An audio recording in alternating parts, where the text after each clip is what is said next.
The frigid winds of winter howled through the streets of Lille in 1934, a historic city that straddled the French-Belgian border. It was here, within the musty and neglected confines of the Lille Municipality Library, where C.J. Armstrong sought refuge from the biting cold. In the depths of one of the oldest and most neglected storage rooms, amidst layers of dust and cobwebs, Armstrong stumbled across a manuscript written in Latin by an Italian monk named Domenico Mancini, a man long dead and forgotten by history. The manuscript tells of Mancini's travels to England in the 15th century and his first-hand account of the events leading up to Richard III seizing the English crown from the hands of his 12-year-old nephew Edward V.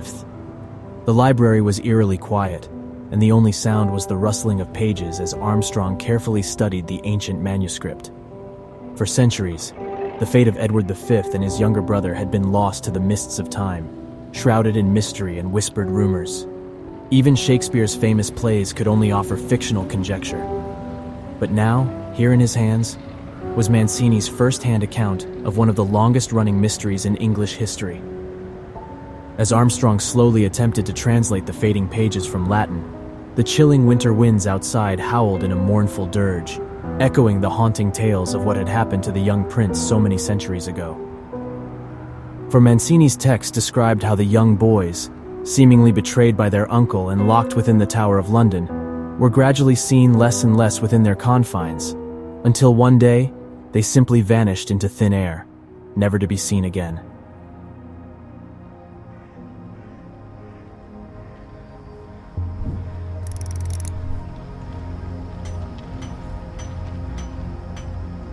The year is 1483, and England is cloaked in an eerie veil of uncertainty, as the recent death of King Edward IV has plunged the nation into a dark abyss of political instability. Whispers of rebellion and betrayal spread through the cobbled streets. The sound of clanging steel and the distant roar of voices could be heard echoing across the city, as the nobility struggled to maintain control over their fracturing kingdom. The streets of London are choked with a dense fog, adding to the overall sense of foreboding that grips the city. Amidst this turbulent backdrop, a towering fortress rose up from the banks of the River Thames, casting its shadow across the city. The Tower of London, a menacing and imposing structure, stood as a symbol of the monarchy's power and authority. Construction of the tower had begun over a century before, and over time it had become a formidable and complex network of walls, towers, and dungeons. Its walls were thick and forbidding, and its gates guarded by stoic soldiers. But as the years passed, the tower had also become a place of terror and despair, a grim reminder of the cost of crossing the crown. The cries of prisoners could be heard late at night, their pleas for mercy falling on deaf ears as they were led to their fate. And yet, despite its fearsome reputation, the tower remained a symbol of power and authority, a place where the fate of the kingdom was decided and where the strongest would always prevail. It would be this tower that would become host of one of history's most captivating mysteries, the fate of the only two sons of King Edward IV, 12-year-old Edward V, and his younger brother, 9-year-old Richard of Shrewsbury. For centuries, the story of these two young boys has fascinated and bewildered generations of historians and laypeople alike. For how could two innocent children, heirs to the English throne, disappear without a trace, their fate unknown and their legacy forever shrouded in mystery?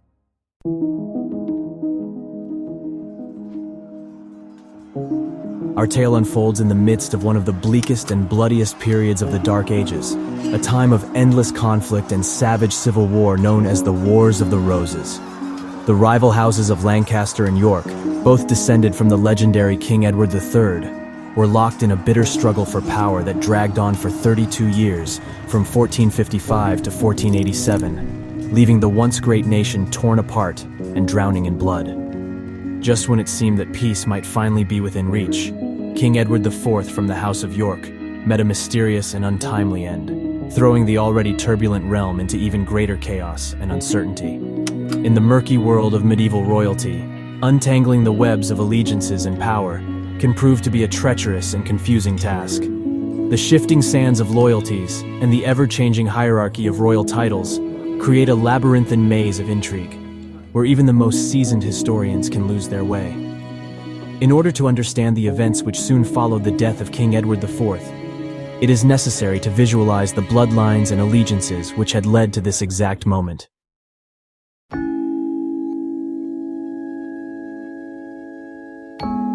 King Edward IV was born in northern France in the year 1442, and was the eldest of his two brothers, George of Clarence, whose execution for treason is forever enshrined in Shakespeare's play Richard III, and Richard of Gloucester. Sometime in the early 1460s, it came to be alleged by Edward's younger brother Richard that the young King Edward had secretly married a lady by the name of Eleanor Talbot.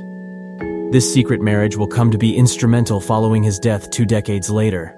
Edward then married Elizabeth Woodville in May of 1464 and had 10 children with her, importantly the heir-to-be, Edward V, his younger brother, Richard of Shrewsbury, and his eldest sister, Elizabeth of York.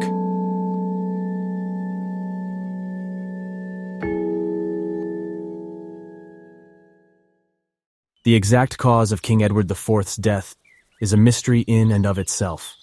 He had traveled with his royal entourage for a fishing trip on the 30th of March, 1483, when he was stricken with a sudden illness. In a day of frantic, he was soon rushed back to the bleak chambers of Westminster Palace to lie in agony.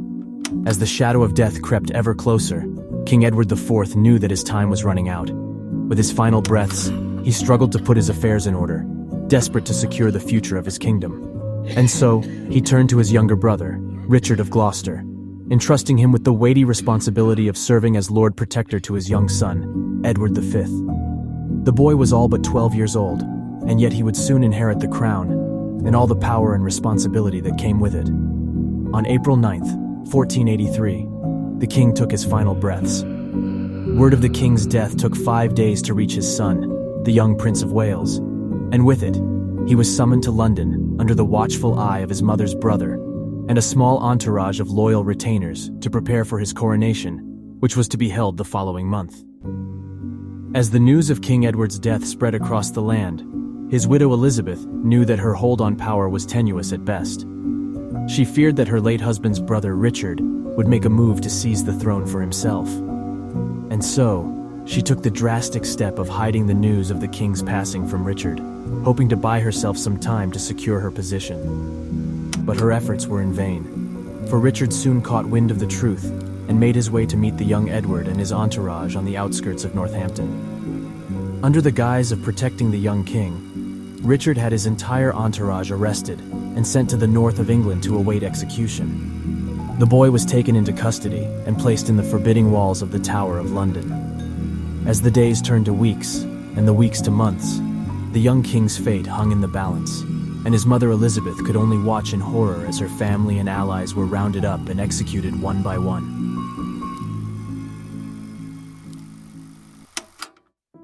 Richard's decision to place the young king there initially seemed routine, as it had been the traditional residence for monarchs in waiting. But what was meant to only be a short stay grew considerably into a long, uncertain confinement after Edward's coronation was postponed until June 22nd, 1 month after its original date. As the days dragged on and the young king remained locked away in the tower, Richard's grip on power tightened like a noose around the necks of those who dared to oppose him. The postponement of Edward's coronation allowed Richard the time to carefully select his supporters, filling every corner of Parliament and the Royal Council with his loyal men. And then, like a bolt of lightning from the sky, came the revelation that would conveniently shake the very foundation of the monarchy. Bishop Robert Stillington stepped forward with evidence that he had officiated a secret wedding between Edward IV and Eleanor Talbot 2 decades prior, rendering the marriage between the late king and his Queen Elizabeth invalid in the eyes of the law, and thus making their children unfit for the throne. With the weight of the new evidence, Richard moved quickly to secure his own claim to the throne. A hastily passed Act of Parliament declared the young King Edward V and his brother illegitimate, paving the way for Richard to seize power. And so, with the stroke of a pen, Richard cemented his place as the new king. On June 16th, he and his loyalists descended upon Westminster Abbey, the hiding place of the late king's widow Elizabeth, and her youngest son, Richard of Shrewsbury. The young boy was torn from his mother's arms and taken back to the Tower of London, where his fate would soon become entwined with that of his older brother. The next few weeks passed by swiftly, with Richard being crowned in front of a crowd of his selected few loyal followers on the 6th of July of 1483, 3 months after his brother's death. And with his ascendancy to the throne, the fate of the 2 young princes slowly became more obscure. The Italian monk Domenico Mansizi wrote that the 12-year-old Edward and his brother were withdrawn into the inner apartments of the tower proper, and day by day began to be seen more rarely behind the bars and windows, till at length they ceased to appear altogether. The last mention of the young princes being seen alive was written on the day that the young Richard of Shrewsbury joined his brother within the tower. The account states that the two brothers were seen playing, enjoying each other's company within the tower's gardens.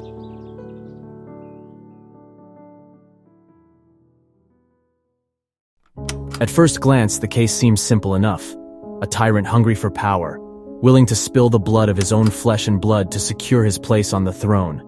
And yet, it wouldn't be one of history's most enduring mysteries if it was that simple. The prime suspect in this mystery is, of course, Richard III, whose legacy has been forever tainted by Shakespeare's portrayal of him as a hunchbacked monster who murders his own kin in cold blood.